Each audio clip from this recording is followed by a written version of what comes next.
Throughout its history, the United States Army has been what the crisis of the times demanded it to be. It has in varying periods been rough and primitive and aggressive. When it could do no other, it has stood in the mud and fought for victory.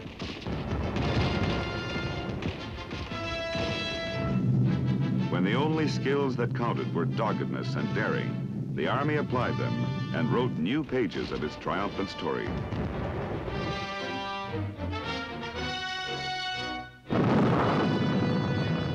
Today, the complexities of the modern age demand of the Army a posture and a composition substantially different from those which have marked it in the past.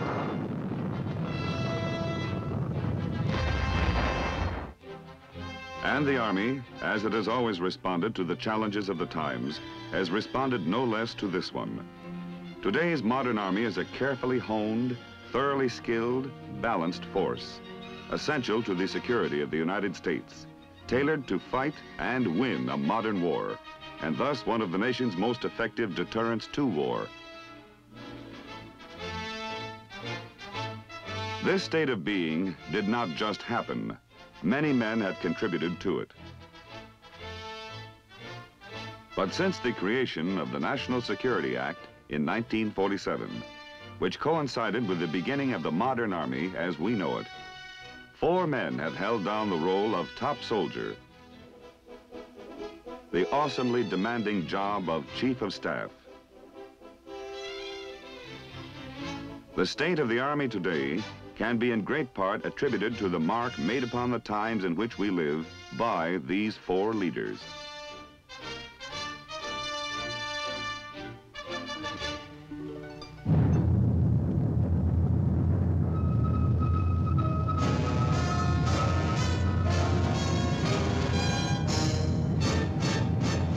The United States Army presents The Big Picture, an official report produced for the armed forces and the American people. Now, to show you part of the big picture, here is Sergeant Stuart Queen. The Chief of Staff of the United States Army is defined by law as the principal military advisor to the President and the Joint Chiefs of Staff on matters relating to the Army. His office is the command post for all Army operations. Over this desk daily pass communications and decisions, which are part of the unceasing story of the nation's effort to preserve peace by making the prospect of war unprofitable for any aggressor.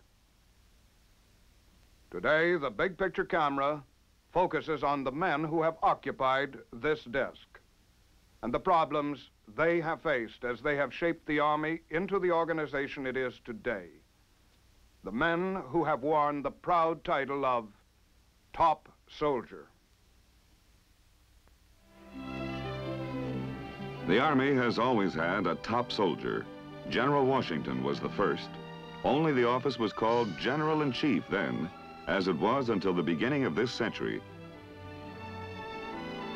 The 1900s have seen some powerful and dynamic chiefs of staff, including Peyton C. March, who guided the overall destinies of the Army during the First World War, and General John J. Pershing, who succeeded him. Douglas MacArthur, who was perhaps the best-known chief of staff between the 2 world wars. George C. Marshall, whose global responsibilities were greater than those of any chief before him. Dwight D. Eisenhower, who became the first Army Chief of Staff in the post-World War II period. And Omar Bradley, who was the last Chief of Staff before the enactment of the National Security Act. During World War II, the military staffs of the United States and Great Britain had worked together to plan the war in the Western Theater. After the war, our own military chiefs continued to work together as the Joint Chiefs of Staff. Congress officially gave legal status to the Joint Chiefs, operating under the Department of Defense in the National Security Act.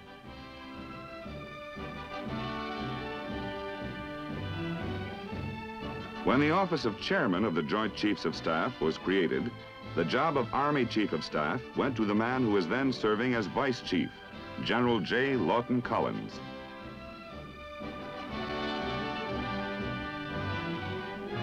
Collins picked up the nickname Lightning Joe when he commanded the 25th Division in its position as spearhead of the attack which drove the Japanese off Guadalcanal in 1943.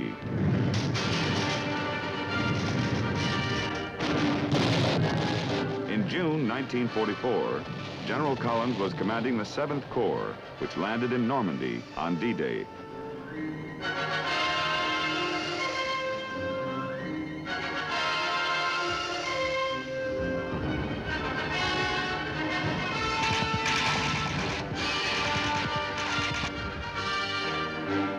Shortly thereafter, the 7th Corps captured Cherbourg.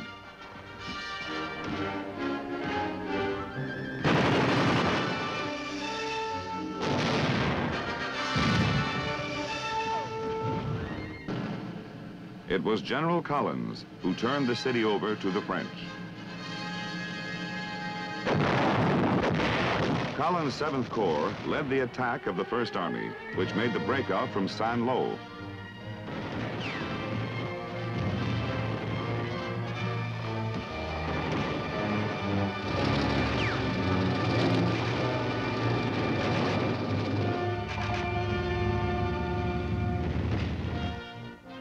Now his reputation as a brilliant fighter and tactician was made, and it grew through the war.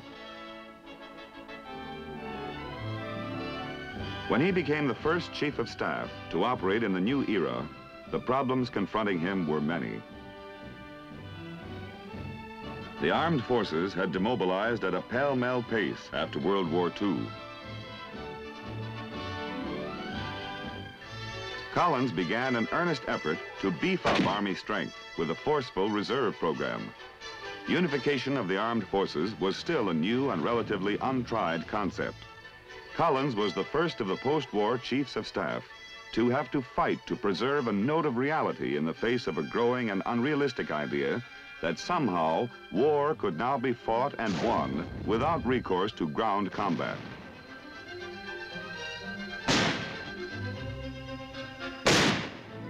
At the same time, he spelled out a philosophy of inter-service cooperation to which all Chiefs of Staff since him have adhered. We are pro-Air Force and pro-Navy because the Army is dependent to a large degree on both of these great services in playing its own role in defense of our nation, just as each of them, in turn, is dependent upon the Army. While I've always held that one of the major lessons to be learned from the past war is the tremendous importance of air power, I think that there is an even greater lesson, and that is this, that no single service can achieve victory alone. This can be done only by a team of Army, Navy, and Air Force, working together under unified direction and control. Collins had been in office little more than a year when the United Nations voted to halt the aggressive push of the North Korean communists into free South Korea. The agony of those first weeks, when badly outnumbered American troops fought desperately to maintain their hold in the perimeter around Busan, provided all the proof that was needed of his belief that a weakened army could mean only danger to the nation.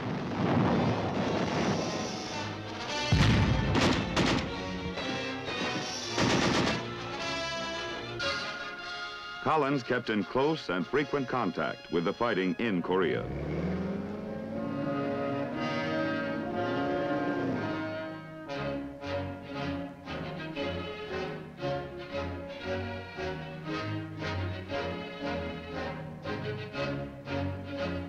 And at home, he pressed his program to increase the Army's strength, not only in numbers, but in weapons as well.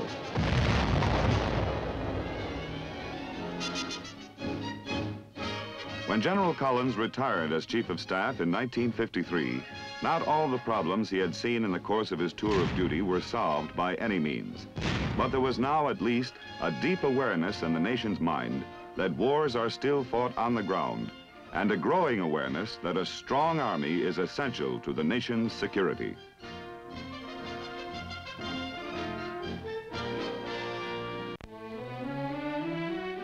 Collins was succeeded in the office of Chief of Staff by a West Point classmate, class of 1917, General Matthew B. Ridgeway.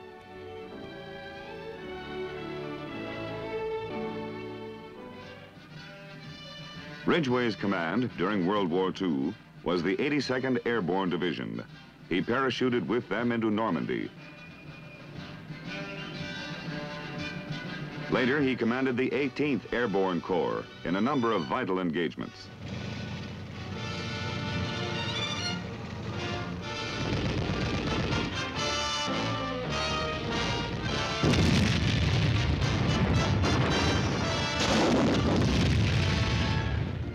Ridgeway first burst on the national consciousness, however, in December 1950, when he was selected to command the beleaguered 8th Army in Korea after the death of General Lawton Walker. His dashing presence and fighting spirit infused heart into the troops in Korea at a time they sorely needed it. He succeeded General MacArthur as Commander-in-Chief of the Far East Command.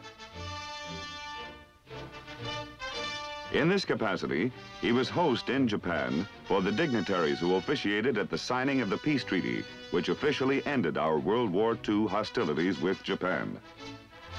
He initiated the truce talks with the enemy forces in Korea and visited the site of the talks many times. He maintained an official calm despite harassment and provocation from the communists. He was a tough fighter, but he was also an idealist, and he stirred the heart of an entire army with his memorable statement on the principles for which Americans were fighting in the ravaged and desolate land of Korea. The real issues, he said, are whether the power of Western civilization, as God has permitted it to flower in our own beloved lands, shall defy and defeat communism. Whether the rule of men who shoot their prisoners, enslave their citizens, and deride the dignity of man shall displace the rule of those to whom the individual and his individual rights are sacred.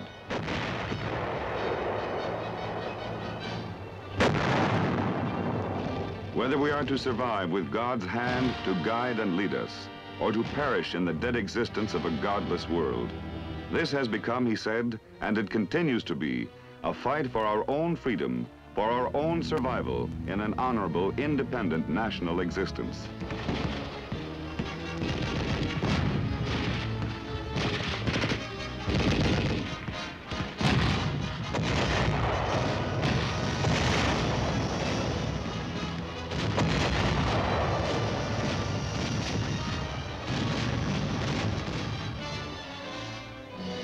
Ridgeway took over command of Supreme Headquarters, Allied Powers, Europe, or SHAPE, from General Eisenhower in 1952.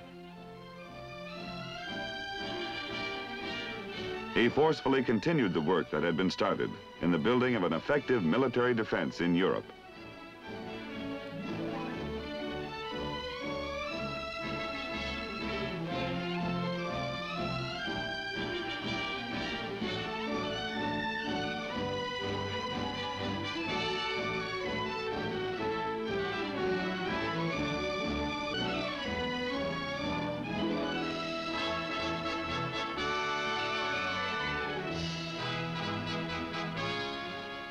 Ridgeway became Chief of Staff in 1953.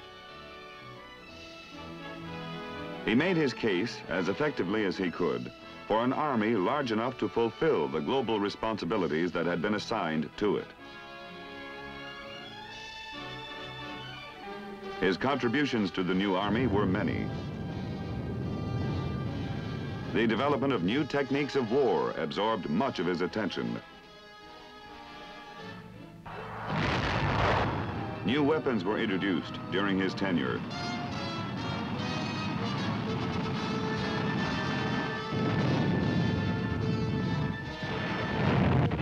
New equipment was developed in which he took a personal interest. But in the minds of many, Ridgeway is remembered chiefly for his interest in the individual soldier.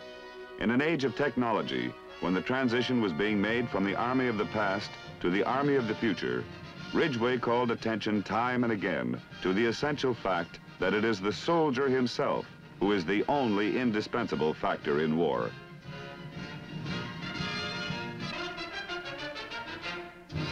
At no time did he state his case more forcefully than in his farewell address. As I look back upon my service, it seems to me that never has the importance of the ground fighting man been greater than it is today. In the end, an army can only be as good as the men who employ its weapons and make up its units. Throughout history, battlefields have been littered with the machines and weapons abandoned by men who have lost the will to fight. Thus, as we improve technically, as we grow in strength and power, we still must rely in the final analysis on our greatest strength of all, on the qualities of strong character, discipline, and initiative, which are the traditional hallmarks of all good soldiers. This focuses the hope for victory precisely on that part of our complex, powerful army of today and tomorrow, where attention properly belongs, on the individual soldier. Whether our army can be successful in any contest depends on him. It depends on his technical skill in handling the weapons which technology is giving us to use. It depends on his courage in the face of danger, his stamina to endure the tensions of modern battle, his dedication to the defense of those God-given things which bind us all together and constitute our heritage and our hope. Ridgeway's successor was another officer who had emerged from World War II as a spectacular commander of airborne troops, Maxwell D. Taylor.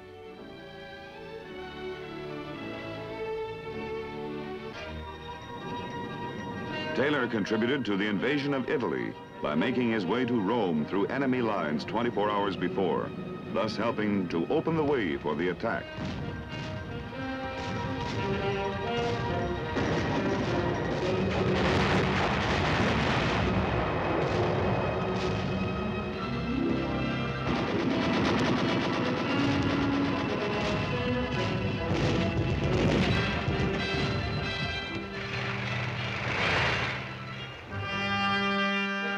Later, he commanded the 101st Airborne Division, whose reputation became immortal on D-Day. He led them into Normandy in the pre-dawn hours of that fateful day.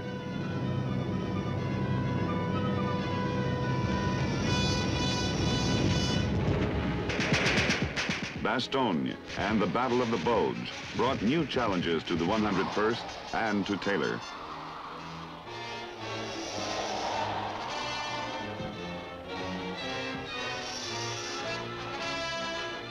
Taylor, who was in the United States at the time of the attack, once again made his way through enemy lines to join his men and his assistant division commander, General McAuliffe, who himself became immortal through his succinct reply to the German demand for surrender.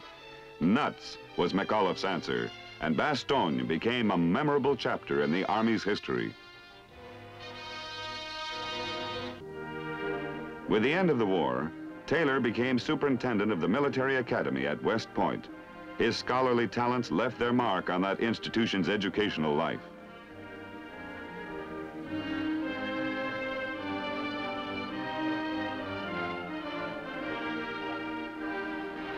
And on athletics too, for West Point had 2 successive national championship football teams during his time. Taylor left for Korea to assume command of the 8th Army early in 1953.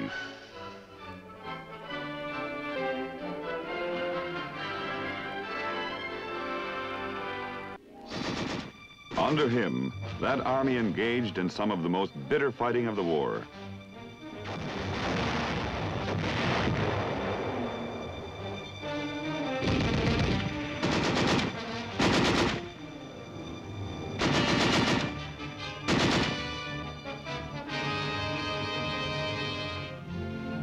When the armistice was signed, The troops Taylor commanded stood well into the enemy's territory above the 38th parallel. While he was in Korea, Taylor instituted a vigorous program to build the Republic of Korea Army into a 20-division force.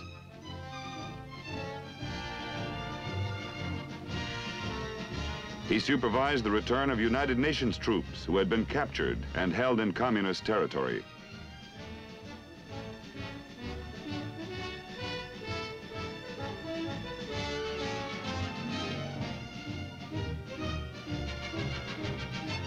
He initiated the Armed Forces Assistance to Korea program, under which members of the armed forces contributed material assistance to the Korean people in the rebuilding of their nation.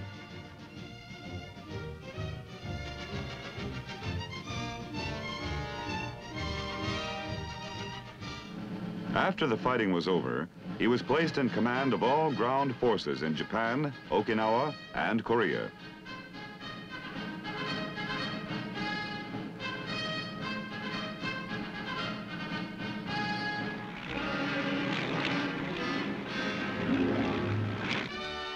When Taylor became Chief of Staff, the pattern was already established for an army smaller than any professional soldier thought wise. But he set to work in great earnest to create a power which would provide the army with a margin of superiority over any enemy, despite any disparity in numbers. Under him, the Pentamic concept was achieved, in which the division